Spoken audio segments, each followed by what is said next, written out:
It's that sense of play.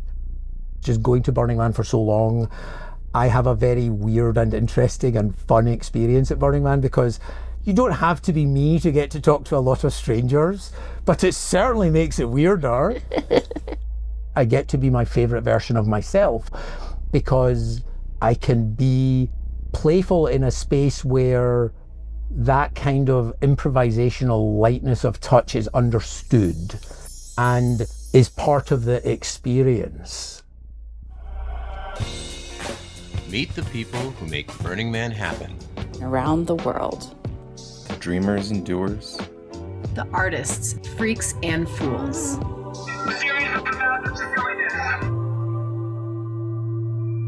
Burning Man Live. Welcome back to Burning Man Live. From deep in the heart of the philosophical center of Burning Man Project, I'm your girl, Andie Grace. Action girl. I've spent a better part of 2.5 decades in Black Rock City, and most of it in a place we call Media Mecca.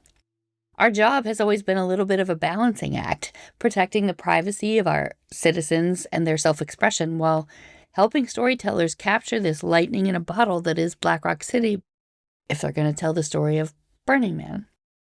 For almost as long as I've been doing that, I've seen the work of our guest today, Mark Day. Mark is a longtime Burning Man videographer, and this is the important part. He's also been a greeter.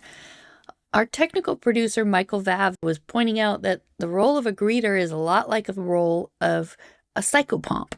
Now, if you're not a mythology nerd, a psychopomp is a soul guide.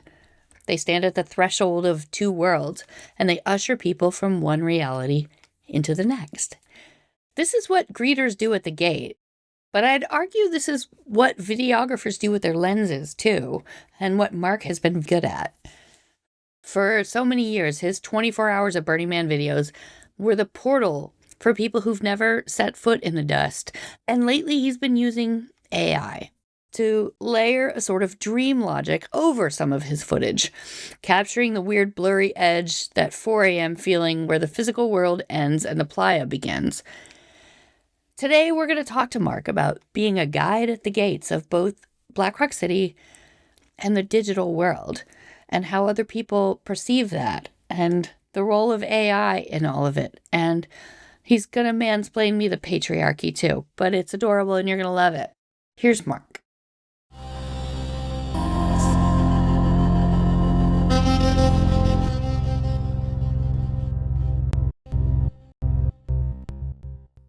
Mark Day, I'm here with you to have a nice conversation. Excellent. I'm a big fan of what you do. That's nice to hear. I can never tell. I want to start with how you found your way to Burning Man. That is an awesome question, and someday I will find out the answer. I first went to Burning Man in 1997. Class of 97. Class of 97. So my desire to go was quite strong, but I don't remember the specifics about what was the immediate catalyst. I have a vague memory that I don't think is made up of going to an art gallery and there being a car full of bullet holes and a VCR and a TV sitting on top of it, showing clips of a drive-by shooting gallery type thing, which, to be perfectly honest, not having grown up in America, is not the kind of thing that would make me run towards guns. That is just one of the things that I remember about that time. Were you already a videographer at that point? No, I mean, I've always wanted to make things, but also kind of came from a place, I don't know if you can tell by the accent, but I'm actually from Scotland. Oh, you know. I also kind of came from a place where people like me didn't really make things. So I'd always kind of made things, but not necessarily thought of myself as a person who made things so much, which is all sort of moving towards my kind of meta-narrative of decided to bring a video camera next year, made a video of our camp. In 1999, we went back with just some young kids in a dream. And our dream was to build a tunnel of light out of PVC pipe and Christmas tree lights and a generator about the size of a toaster oven. Somehow we were on the esplanade and there was a line of people outside. Our camp, Magical. our camp was called Magic Glasses Camp, and we would give people these light diffracting glasses to walk through this, short tunnel full of lights and come out the other end transmogrified by the power of... It was a very basic early Tripper Trapper is what I'm saying. Tripper Trapper. Shout out to Christopher Shard. I am very impressed by your Mariposa. But, PVC pipes and Christmas tree lights and all of that. And the glasses, very And the glasses. And the idea was just, okay, you just build an experience that people walk through. We had an amazing time and had that sort of, it all just clicked Burning Man experience of, we're not just a bunch of idiots who have driven this out to do a thing. We are a camp now and we have a name and that is our rationale and that is what we identify as and all of those things. And yet at the same time, if somebody was standing next to us and turned around and said, "Are you the artists?" we would have looked at them like they were crazy. We're not artists. Other people, we're not artists. Don't be silly. I've kind of come round to the other side of that. But, at the time, that was just an experience in making things. And then I took the video home and then stuck it in the VCR one night. And of course, going to Burning Man has the perfect narrative arc. First, you have to go to a large box warehouse store. Spend some money. Spend some money, buy a bunch of stuff, drive, get there, build a thing, run around for a bit. There's a burn, go home. That was all there. So just my first video, there was no editing. It was just straight off the tape and looking at it and being like, wow, I have this little time capsule of a thing that we did with a beginning and a middle and an end. And ever since then, I've gone out of my way to make it as complicated as possible with flashbacks and cutouts and side quests and all of those things. This all predates YouTube. There was no real audience for it per se. And then I've probably cycled through different ways of telling stories or making videos or visually compiling things together in different ways ever since then. I came back the next year, by which point the thing was already out of control. By this point, I'm making funny little sketches and illustrations and filming them as part of the story. And then a friend at the time said to me going like, "I've made this video, we should watch this video now." And them going, "Actually, I would like to remember it as I remember it, not how you remember it." Which was a fair point I wasn't ready to hear at the time. At the risk of being very self-absorbed about my own creative process, but I like talking about creative process. That's what I came to ask you about. Yeah. There's a very clear line for me through to, I don't have a scene of this guy Glenn doing a thing. I'm going to draw it in pen and film it as if it happened. Another pivotal moment for me creatively was, I think, just being at Burning Man 1999. My wife had wandered off somewhere. There was another guy, Curtis, sitting there. And I was like, Curtis, I can't even remember. Had he put on her hat or had I told him to and then interviewed him as if he was her and immediately went to, the fun of filmmaking is, here is the canvas. You don't have to represent things as they are. You can have fun with it. You can play around with it. You can view it as a baseline reality that you can add to as much as you're taking away from. So, yeah. It sounds like you came to see that form of expression as art. Yes. The building the tunnel thing, it would have been a while before we would have ever accepted that was anything other than we're just building a fun rave tunnel. More craft than art, perhaps. Let's be careful. I would like to say now, Andie Grace, if we have time, I will mansplain the patriarchy to you. I can't wait. But for now, let's always remember that crafts and art are the same thing. And Thank you. We cannot use the word crafts to corral off whether it's quilting or forms of self-expression that one might view as gendered. Do I pass? Do I get a pat on the head? Hell yes. Am I a woke middle-aged man horrified by his previous behaviour? No, I completely agree with you on that front.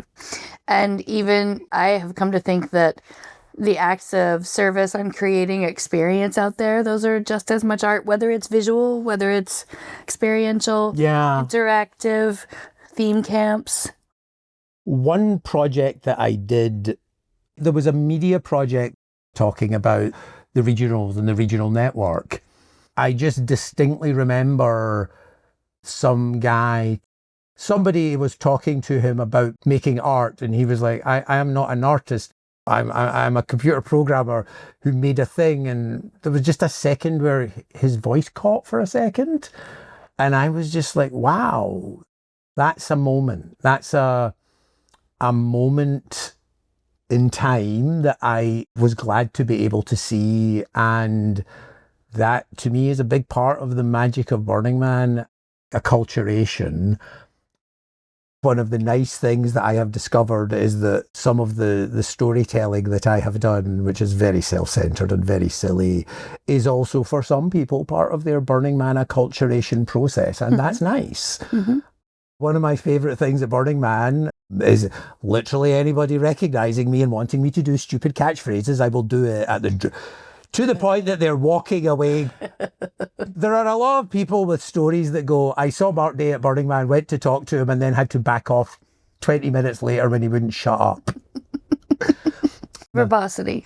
Someone's like, there's someone I want you to meet. And I'm like, go ahead. Who is it? And they're like, this is my dad. I wanted to bring my dad to Burning Man.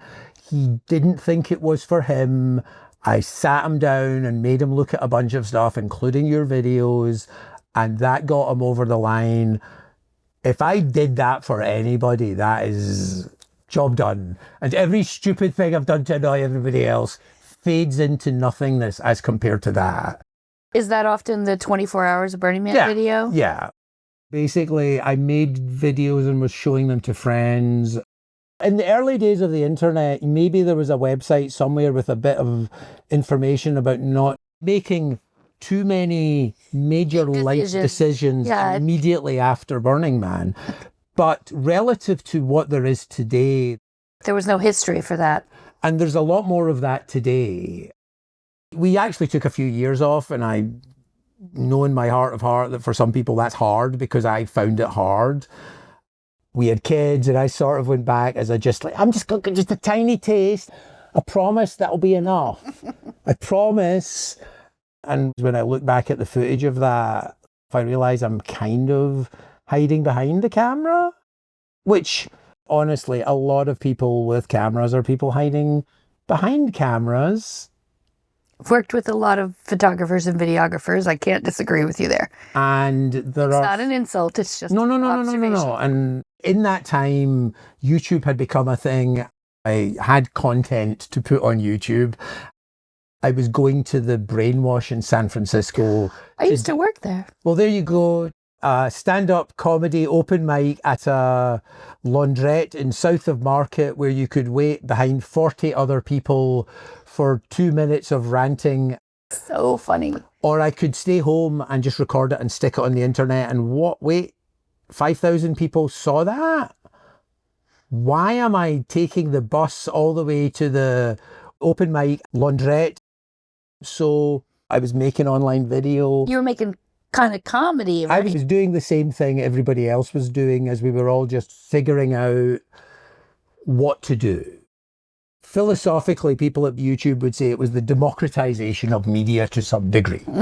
And for a period of time, anybody with limited access to a video camera and limited inhibitions were just making weird shit and throwing it on YouTube. It was kind of like the Wild West, and it's a lot more of much like Burning Man, it's a lot more of a codified experience now than it was then. But it was like a desert landscape where you could put up your own little camp of ideas and play around and imitate what other people were doing and so on.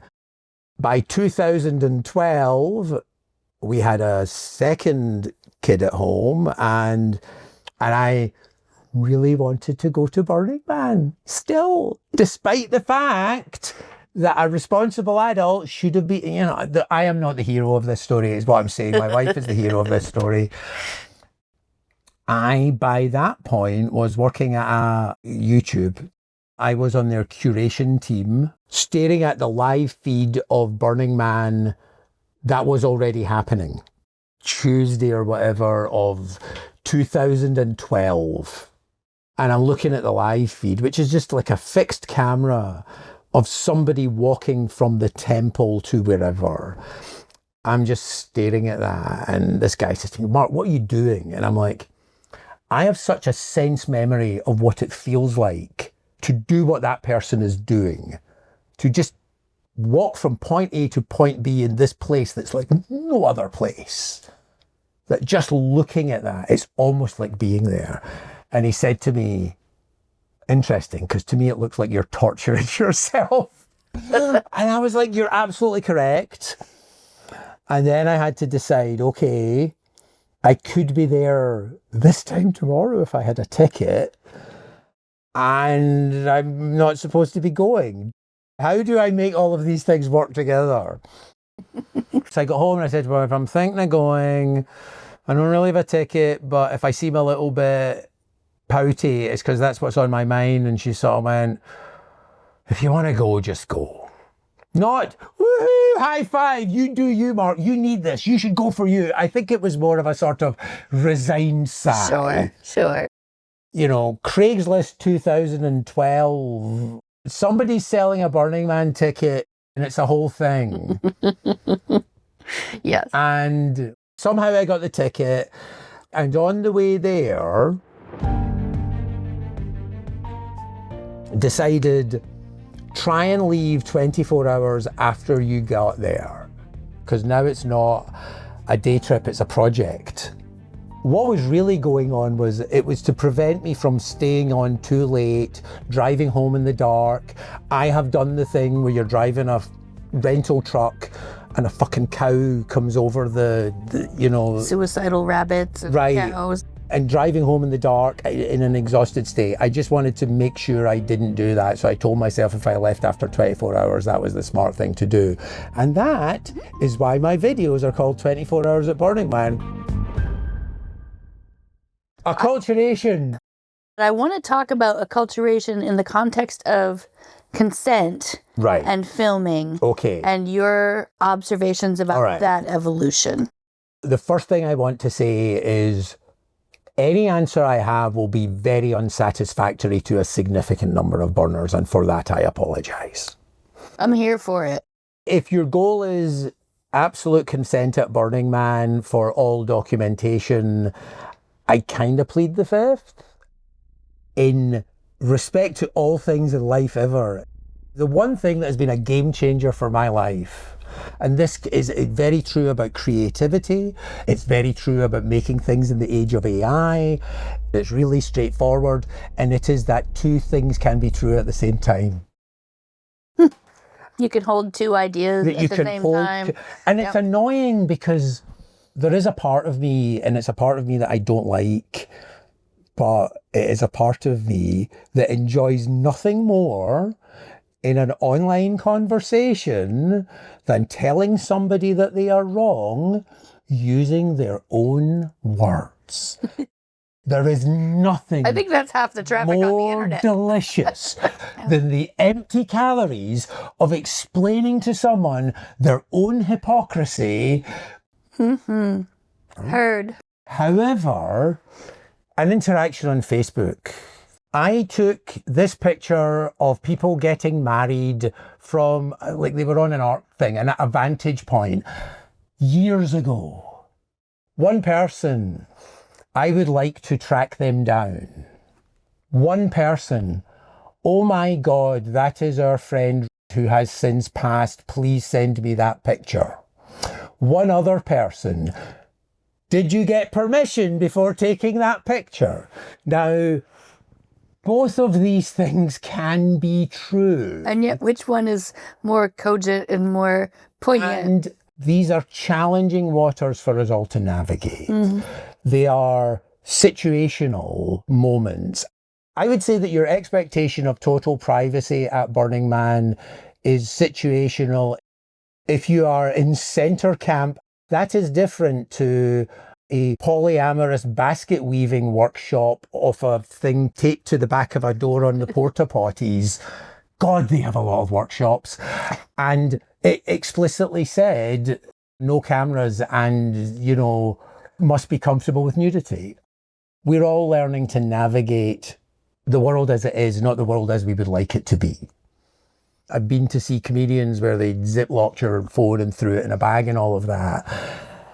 Is that scalable to Black Rock City? No. I don't think so. Is it situationally possible? 100%. Do you want to be the change that you want to see and create spaces within Black Rock City that are camera free? Then I absolutely encourage you to do that. I am not a social anthropologist, but that I were. I'm interested in things like in-group and out-group language, and the idea of in-groups need out-groups to measure themselves Define against. the boundaries. Burning Man in 2012, the census data would suggest that the vast majority of people, including the people who trashed the porta potties at the end of your block, have been here all week. On social media, mysterious weekender fairies arrive and trash everything. Now, that is not to say that acculturated people may not just make a weekend of it. Obviously, there are people who are simply behaving as they would in any normal space and who may not see this as a different space. An interesting thing that goes on in the Burning Man conversational meta space of social media or whatever, is, and again, I'm off on a tangent. I love a tangent. The people most drawn to policing the boundaries of in-group and out-group might not be the people that are best equipped to police those boundaries. Some of the people who may wish to police those boundaries from a genuine sense of preserving things that are important to them may also be sometimes sanctimonious tools. Sometimes, not all, some. The consent thing, let me try and address that. I think where you are in Burning Man matters in terms of what your level of expected privacy is. I've seen discussions online where people have said, my friend wants to go but can't risk going because they don't want anyone at work to know Job or custody. And I'm like, well, that's never going to be an 100% safeguard against it. And that's not a binary thing. That's not to say that, so we should just have open doors. I think cultural norms are important. We are seeing valuable corrections in that. We are also seeing overreach, and all of these things are happening at once. And they're in messy conversations with each other because they are often on the internet where nobody's changing anybody's mind. Photographers who come through Media Mecca, I think, have a good sense of what those expectations are. A performer is up on stage. You're not going to interrupt to ask them permission. You can't get permission from everybody in a group shot. I have mixed feelings about photobombing influencers. I might have done a tiny little furry little running around somebody trying to make some shots myself for my own video. One thing I do believe, and this goes back to the whole thing about somebody asking me in 1999 if we were the artists and me rolling my eyes. You have no idea where anybody is on their own journey of creativity. I see a lot of Instagram content about Burning Man, and yes, sometimes just by looking at it can be like, did you go anywhere other than Mayan Warrior? Too many tangents, but they all kind of come back to this idea of creativity for me. I make a lot of things in AI. I have displeased some members of the Burning Man community online through doing that, and I try to be as thoughtful as I can about their feelings sometimes. I understand the anxieties. I am not a trained video editor. I'm mostly self-taught. But let's say for a minute that I had learned the right way. Mm-hmm.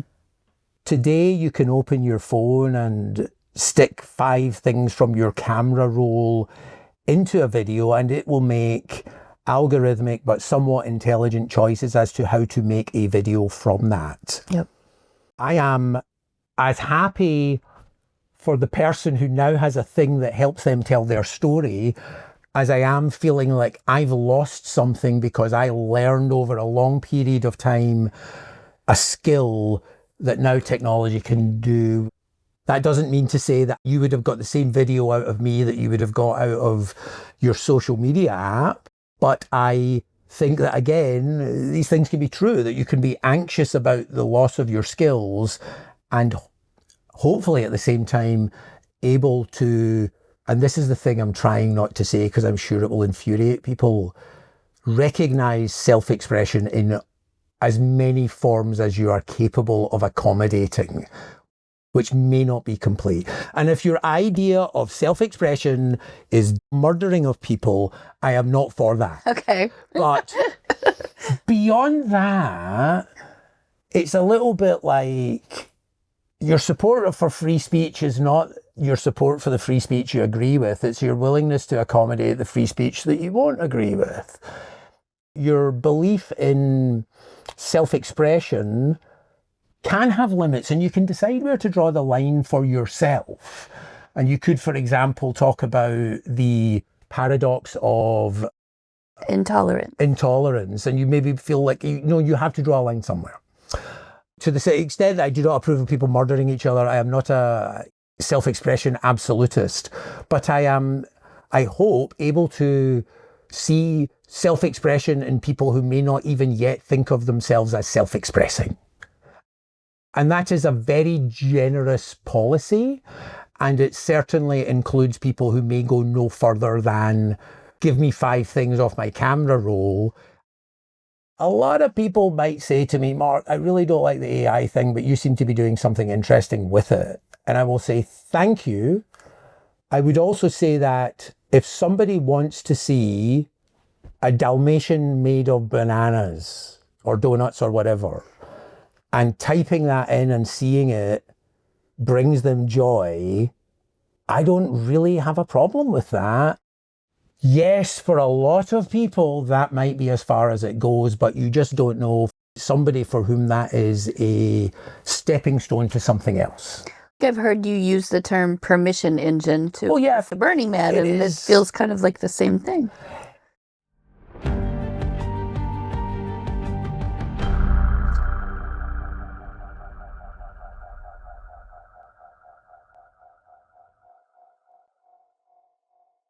One of the other things that I really enjoy about Burning Man is working at the greeter station.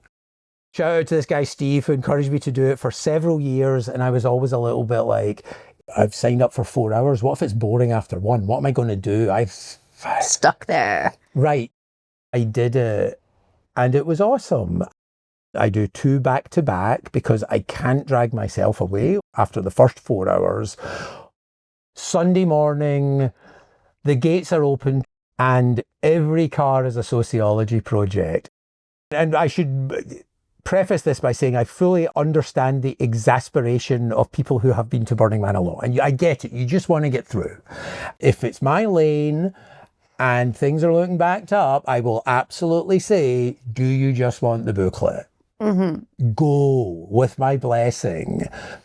I also think that it can be, if you want, like a shift. This year, I actually took my consent monkey stick because I'm quite a big believer in drawing a line in the sand. It's the dust, but I'm a big believer in drawing a line and asking people to think about crossing over it. Now, that's not the Instagram moment. That's not making dust angels. Mm-hmm. And it's just a step. People want that experience. And one of the interesting things about being at the greeter station, You get a carload of people and you're like, whose idea was this? And suddenly you've got one person who has nagged their friends to go to Burning Man or wants them to have this experience really badly. And that's fun because you're like, well, it's savor this moment because nothing has gone wrong yet. There's so much going on at that moment. There are people who don't know what to expect. There are people who have waited a long time. There are people who just want to get inside. And I'm just a big believer in drawing a line in the dust. And being a guy from Scotland, this sounds ridiculous and is exactly not the person I ever imagined myself becoming. I am the guy at the greeter station going, I don't know if you're a setting intentions person, but if you want to set an intention now would be the time to do it. That's what I'm doing. I find usually by the time I'm done, the people on either side are doing it as well. There's a guy, Aaron, hi Aaron, a photographer from Hawaii who I was doing it with last year. And he was like, I didn't realize at the time what you were doing, like the zone trip thing. And I was like, this has a past. And I think it gets lost. The thing that I would say to anybody thinking of doing the greeter station, if you care about acculturation at Burning Man, there is a place where you can be part of the acculturation process. Perfect spot. Yep. It is not, in my opinion, a place to grill people about the principles or give them pop quizzes about porta potty etiquette or stuff like that.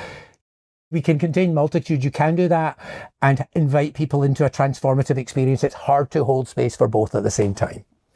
I said hold space. Who have I become? Holding space. I really try at the greeter station to meet people where they are. You know, the window in the car rolls down and you look in. And a couple of years ago, I looked in and I just looked at someone and went, are you okay? And this woman burst into tears. And I don't mean this as a gendered thing at all, but it was just, she was really stressed. Sometimes they've been driving for 24 hours. But I think this was not just exhaustion. It was the sense of, I don't know what's in there and I'm scared. And being able to lower the temperature as much as bring it up and not just be like, whoa, you're a Burning Man, get out and have a hug, is to me part of what the greeting can be. Sometimes there's not time for this, but you know, if you figured out who's in that vehicle, I like to deputize people and make them the greeter for their own car and say to them, is there anything you want to tell your friends now? And sometimes I cringe when it's like, say yes to everything. And I'm like, you do not have to say yes to everything. And sometimes it can be really beautiful. And sometimes it's a parent saying to their kid or their kid saying to their parent, I love you. You can create that moment at Burning Man just by being first point of contact. And I know it's easy to laugh at the greeters for being all like, you know, tutus and glittery and silly and, you know, but it can be a moment to be like, okay, you're going to cross a line and some things will be different there. And I always say, if you want them to be and are willing to put in the work to make it happen. They're not just going to happen. Both these things can be true. You really want to get in and you don't want to have to deal with those fucking greeters, but you also want people to be better acculturated to the Burning Man experience. Then let the greeters acculturate.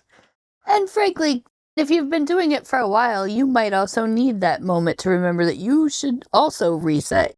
Exactly. And honestly, there are people who like, you're like, do you want a hug? And they're like, fuck yeah. Am I dodging around the consent thing? No, that's actually exactly what I wanted to get into about that and that membrane between the outside world where consent with cameras specifically, but also a lot of interactions is very different. And it's hard to hold the line of permission for photography, but there's something bigger there.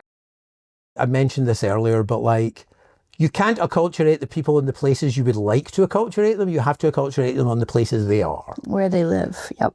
Are we willing to accept that people have different learning styles? We have to teach people in the styles that they are most likely to learn from. And some of those styles may not be our preferred methods of talking about ourselves or showing up or whatever. Right. And certainly social media is a place that people's expectations of what the Burning Man organisation should be doing in that zone evolves over time.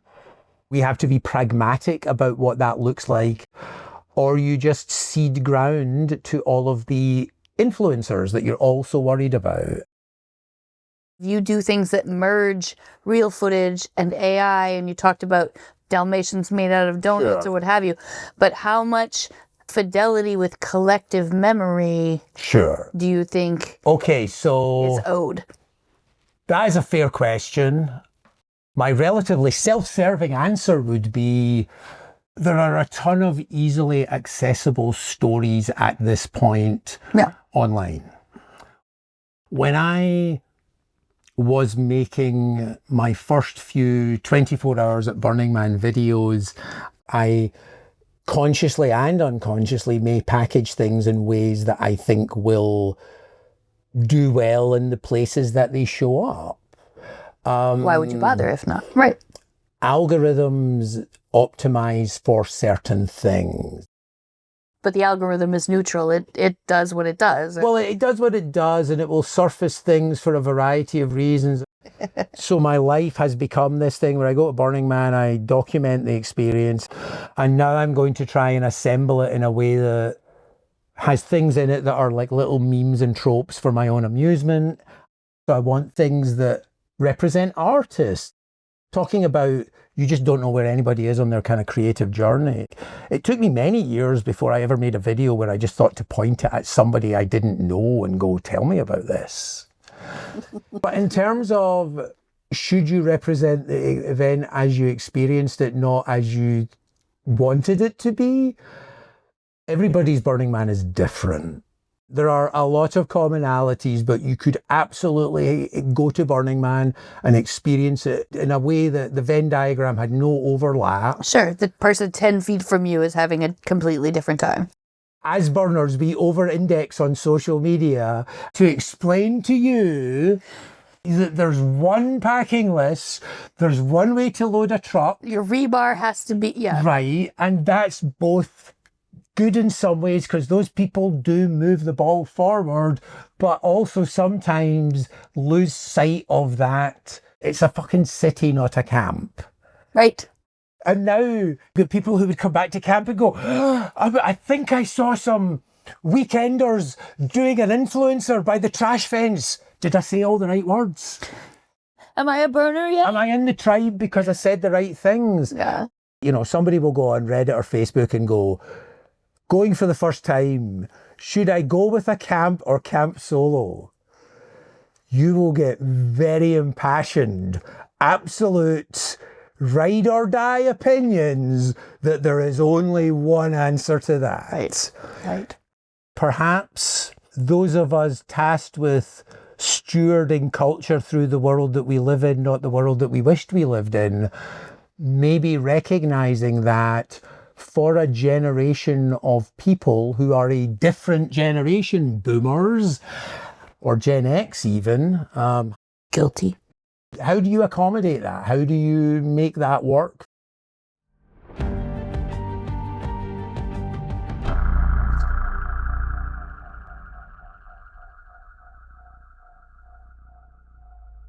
This is one of my hot takes. Your mileage may vary. I think the international superstar DJ ship has sailed. It is more in line with the experience that we are hoping to co-create that you do not release your DJ lineup. However, we now have this phenomenon of the sunset session.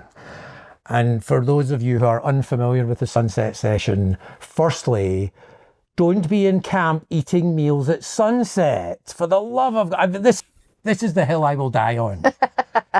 If someone in your camp wants to play mom or dad or whatever, and really likes having a meal plan and really likes having everyone back in camp at sunset, and that way you don't have to take a watch because everybody will know that it's sunset, and we should all come back and stare at the back of someone's RV and eat vegetarian chili.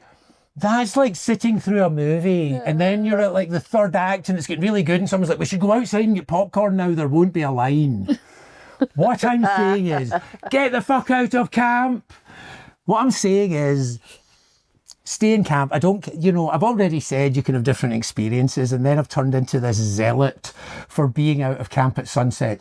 However, it is evidentially true that there is nothing more beautiful than the playa just after sunset. Mark, what about after sunrise? No, because after sunrise it's full of cracked out looking people. Yeah. And that's nice. They're all just realizing that the evil day star has returned and they're cringing. Yes. Initially, I was like, oh, this is cool. You can experience the incredible objective experience of the things that the Mayan warrior has created. It's like a fucking Formula One race car that has been tuned for one very specific race course. Or robot heart and what robot heart represents. This is nice that this gives people access to this without having to schlep all the way out to the trash fence or whatever. I was out cycling with a guy and we just hit a piece of playa that was covered in cigarette butts, because apparently cigarettes are having a renaissance. And after a while we were like, oh, this must have been where one of the sunset sessions took place last night, because you have a big crowd of some non-acculturated people. Well, that set's over. Getting on the mic and asking people to pick up trash is the stable door, the horse, all the things, gone, on e-bikes, on those funny Tulum hats, to go and get ready for the next thing. Some of the onus of acculturation has to be placed at the feet of the people who are bringing the least acculturated people with them. And frankly, I do not see it happening in any meaningful way.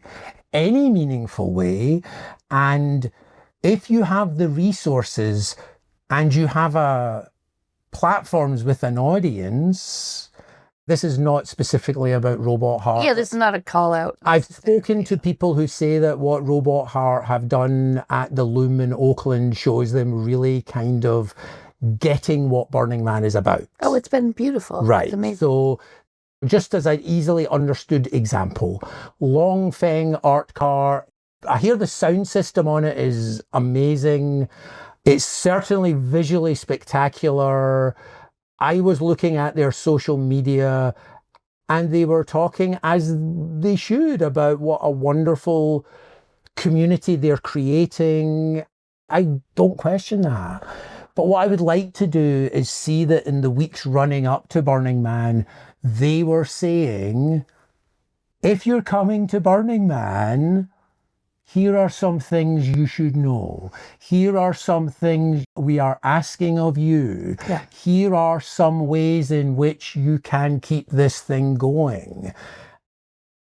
I probably could have emailed some of the people at some of these things, and I probably still should, but I think that I would love to see more acculturation coming from that side of Burning Man, because I don't think you can put it back in the box. It is a thing. It is part of the experience. It's part of how people learn about the thing, just in the way that me seeing a car full of bullet holes in a gallery was a way into it. Or people seeing your videos. Yes, or people seeing my videos, which are awesome, and I feel I should plug them more. That's a very pragmatist approach.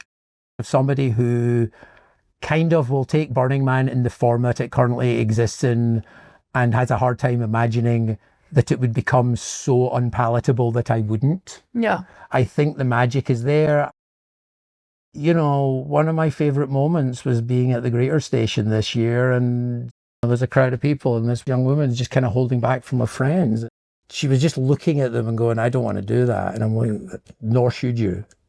But what I would like to do for you, if you're okay, is draw you a line and talk to you about crossing it. And she came on and she's like, thank you for doing that. I was talking to my buddy Mike this morning, and he was talking about his first Burning Man experience. He was the kind of guy who went because he knew a person who had gone and fell into it and has learned a lot of good things from it, and it has been a life-changing experience. And he's like, at the end, somebody said, and now your job is to do the same for someone else. That's still possible. That is still possible, as is this notion of helping people see themselves as creative and as artists. Oh. Should I preserve the fidelity of the event as I experienced it? I've always just viewed it as a canvas to be drawn on. It's that sense of play. And when people say to me, what do you get out of it? I always say, I get to be my favorite version of myself. And then they say, why? And I go, because I can be playful in a space where that kind of improvisational lightness of touch is understood and is part of the experience. At the same time, I'm learning, just going to Burning Man for so long, I have a very weird and interesting and fun experience at Burning Man, because you don't have to be me to get to talk to a lot of strangers, but it certainly makes it weirder. Especially when people are like, we were watching you last night while we were packing. And I'm like, well, wait a minute. First off, I would like your full attention. I'm not background TV while you're packing, but I appreciate that. I would like both views. But also, like, I don't know what you're learning about going to Burning Man from my videos, because my tent's a disaster. I put it in because it's a disaster every year. Somehow a tiny neurodiverse part of my brain thinks that it's funnier to just show people it's a disaster than it would be to tidy it up.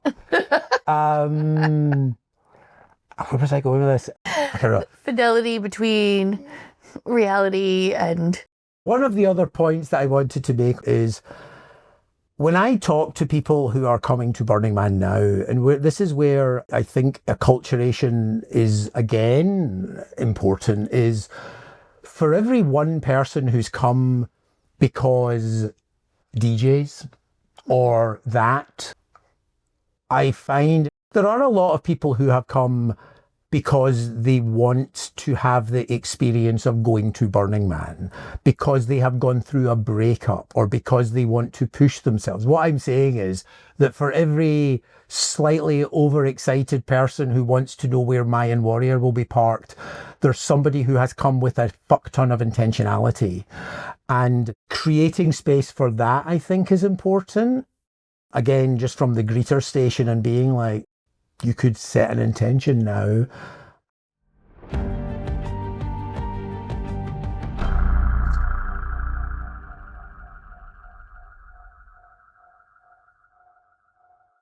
Of course, cameras change things, and for some people in a way where that becomes a dimension of how you interact with the thing. You know, I do respect the idea of policing, but not overzealously policing people's memories in the temple, for example. Consent is an interesting topic to talk about for people who document, because what we do has become conflagrated, and I am not suggesting for a minute that they are not part of the same spectrum, but it is a spectrum that at one end is not at all pleasant. And there are certainly, I don't even want to say bad actors with cameras, but there are people for whom a camera equals an aesthetic. I wouldn't say that it was primarily the output of male gaze or anything like that. There is that is baked into photography, and right. There's no getting around that. I guess the point, as I mentioned earlier, if I could for a moment just mansplain the patriarchy, I've learned some shocking things that I would like to explain to ladies in short words, because I don't want to... Do tell. In explaining this story to women who, thankfully for me, have been socialised to put up with men taking up too much space. If you say it, it's like you can then keep doing it. It's amazing. I'm so self-aware. When I've talked to other people about that, as often as not, there will be a woman who has gone to Burning Man who will have some sort of nod of recognition about just having to just ignore someone's...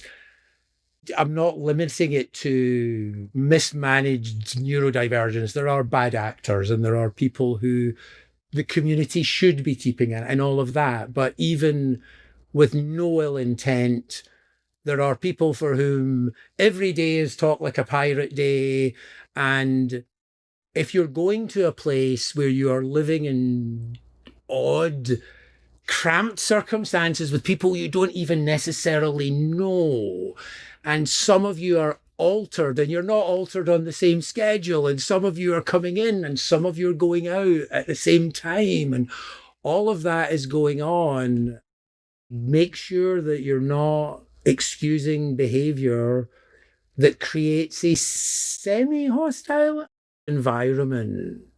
And I'm not trying to wrap Burning Man in bubble wrapped, but the point I got to with this was I'm still at the start of my being able to recognize not excusing people's behavior because that's just them being them. Yeah.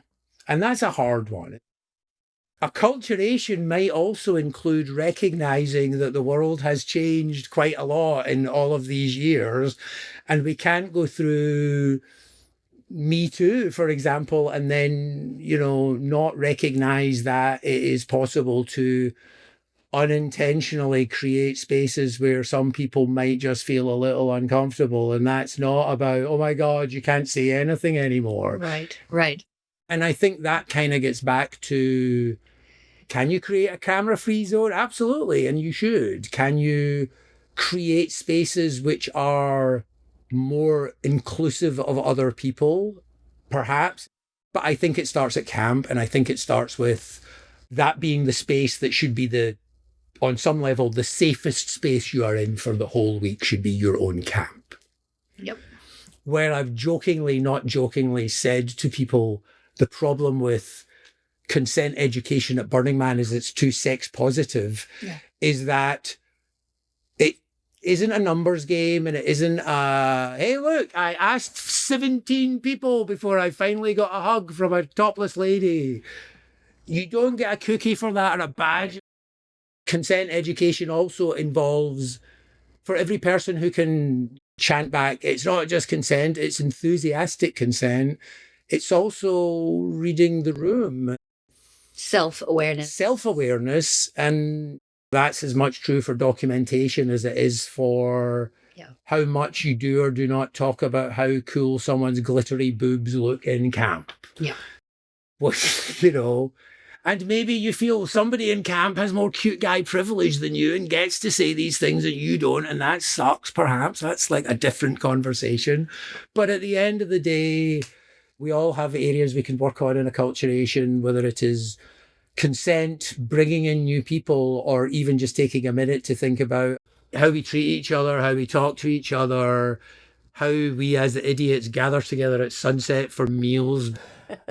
I mean, it opens the playa up for the rest of us who know better. Right. But it's, so there you go. My grand unified theory of something is acculturation is an everybody thing. We are all on our learning journeys. I don't necessarily want to get into the whole creating things with AI thing around the philosophy of, but what about the training data? My cop-out answer is, I've been making YouTube videos for years. I'm in the training data. I'm just taking some back for me. There you go. I'm just a lot of disclaimers, but I do also understand how deeply discombobulating some of this is for people. But at the same time, it has really forced me to interrogate whether or not I even have a creative process. It turns out I do. Going from being a person who documents things to really kind of making things that are just about my ideas. Can I extrapolate the ideas out to be their own thing? In making things show up. This is not an original thought. This is like, get your copy of The Artist's Way Out that you bought from Goodwill once. And when I sit down and make something, I might have an idea in my head. And I now have the tools to visualize that very quickly. So I don't have to make a storyboard and then make an animatic. I can go straight to the animation. And then when I lay out the animation, I will very quickly think, oh, what would be good? I have a framework. A Dalmatian made out of donuts. Right. And I can now add to it. And the real ideas are what happens once I've made the foundation. The real ideas can't show up if I don't make the foundation. I mean, they do. It's shower thoughts and taking the dog for a walk and thinking, oh, I would say that a lot of people in the creative industries are very focused now on friction as the one way to make things. It's like, friction's important because that's how you learn. Blue sky brainstorming is another way, and both of these things are valid. Just what if? What if this? What if that? And what if has never been closer. You are now so close to what if, even if what if is just, I want to make a Dalmatian made of donuts. And eventually, after you make so many Dalmatians made of donuts, I mean, the real metaphor I give for this is I was talking to somebody who's an art director who was very much about what happens to us as creative people in this new world. And I was like, well, I don't know, but I think our ability to have creative direction, tastes, we are tastemakers, I guess. We are people with, aesthetic opinions that are refined over time, but also play is important. And I was kind of saying to her, your daughter likes sea turtles, then make sea turtles. Make big sea turtles, make small sea turtles, make sea turtles out of diamonds. I'm talking about in generative AI. Make sea turtles out of old plastic bottles and make a point about pollution. And eventually you will either tire of it or never leave the lane of making sea turtles, or perhaps an idea will show up that wouldn't have showed up if you hadn't been just having this practice of making this thing. Mm-hmm. So if you can make something by this simplest means and look at it and go, I can make things, I am an artist, then you can think bigger, or you can go back to that place, or you can use that as a launch pad for something else. Mm-hmm. To be perfectly honest, the dark secret to my content is that I just ended up making a lot of things about and around Burning Man.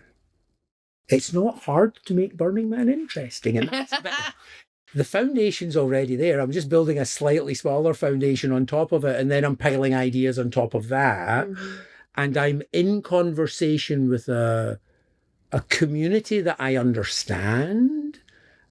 And by making jokes, I create a sense of recognition in the person who's like, oh, I don't like AI things, but this guy made an AI action figure of the camp spreadsheet mom. And that's you. Uh-huh. And I'm sending you it. So that's where the fidelity is in the truth of the work, Andy. It's the truth of the work, but also in the making. Whether or not you choose to do that in AI, and I wouldn't say it's for everybody, the practice of making things and trusting that process that something will show up. Once I can get the ideas out of my head and see them and play with them like clay, it's like sculpting something with clay. And I think one of the things that helps for me is, even though I'm not a trained video editor, I understand the basics. I understand these days making things about a subject that you are passionate about. I know all those little tricks, but there's also just the practice of what if.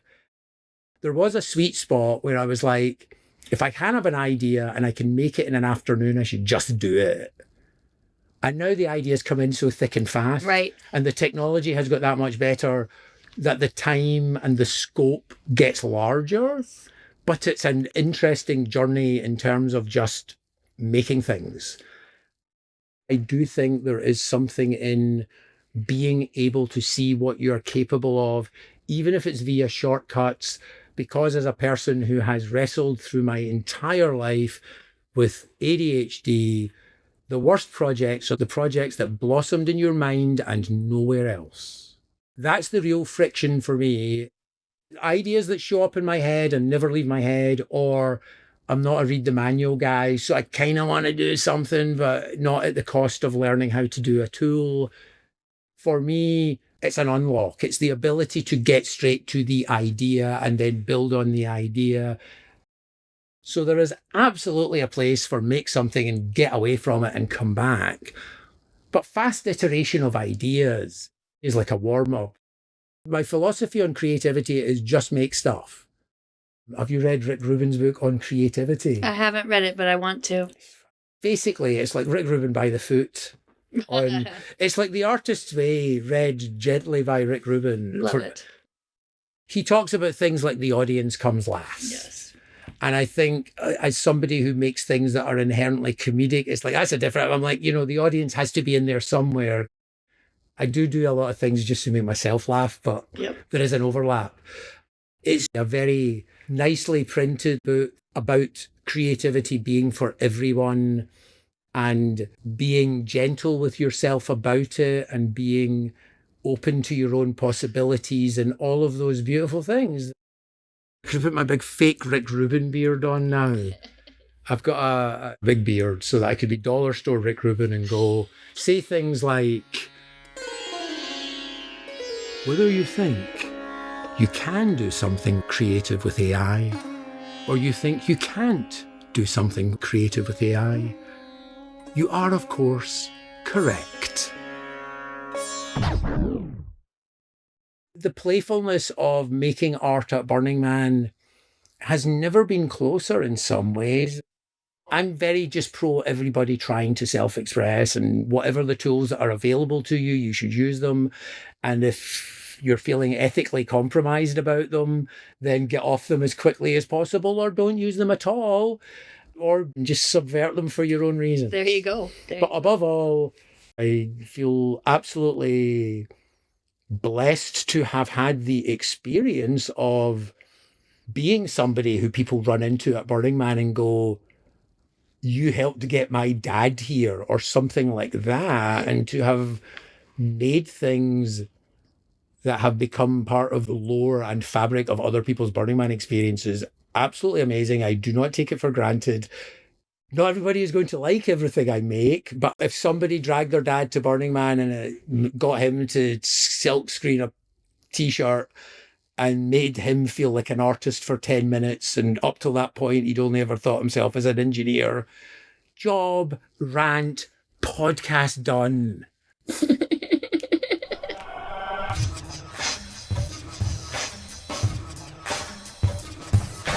And God knows what this is going to be like by the time you've edited all of my tangents out. Whoa. Wow.